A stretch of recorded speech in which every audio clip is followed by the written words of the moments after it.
Eto na talaga, sawang-sawa na ako sa mga pangako nyo.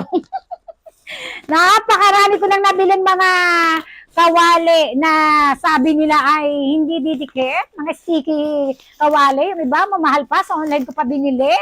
Tingnan niyo yung vlog ko. Ang dami ko nabiling mga kawaling iba-iba pa kulay. Ang gaganda.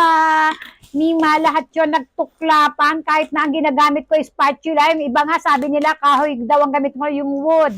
Ayoko na talaga. Niloloko niyo ako.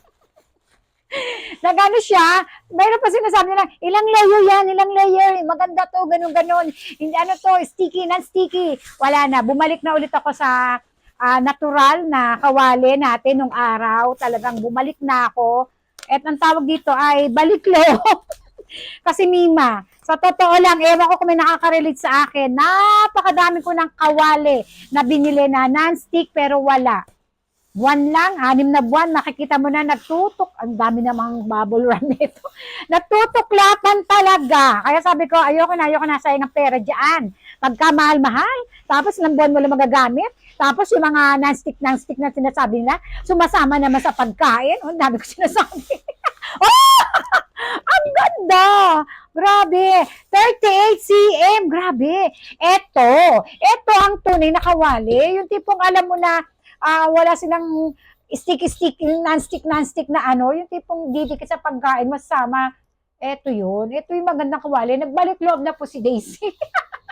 Ito yung kawali natin nung araw. Ayoko na talaga ng kawaling sinasabi nila kung kinemirot. Ito, ang cute niya, dalawa, yung ano, yung ang tawag dito, hawakan, 38 cm, may nakasulat yan. 38 cm, ayan. Ang ganda niya. Oh, ayan yung likod niya. Diba, malaki pa. Oh, ang sarap mag-gano dito.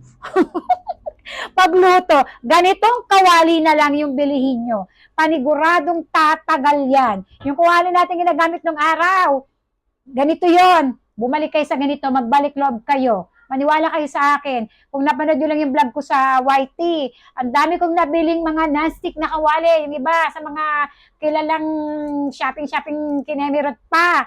Mima, lahat. Nagbabakbak yun dito, natutuklap yun dito.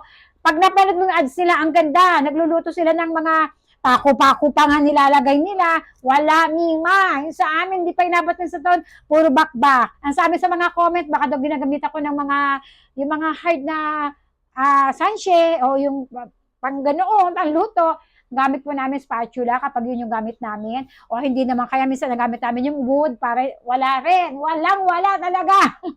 Eto na lang bilihin nyo. Ang ganda, Mima. Ganda ng quality, oh. 38 cm. Dito makakapagluto ko siguro ng mga 2 kilo hanggang 3 kilong minudo. Nagaano na agad ako, no? Ang ganda, Mima, oh. Ganitong kawali ang bilihin nyo. Huwag kayong bumili. Naku, bakit pa ba din sila papaloko? Kaya nga eto, nagbalik loob na talaga ako sa ganitong kawali. Lagay ko sa basket, may mga sizes pa nito ha. May 50 cm sila yung mas malaki. 38 cm to sa akin. Ganda! Ito ang kawali.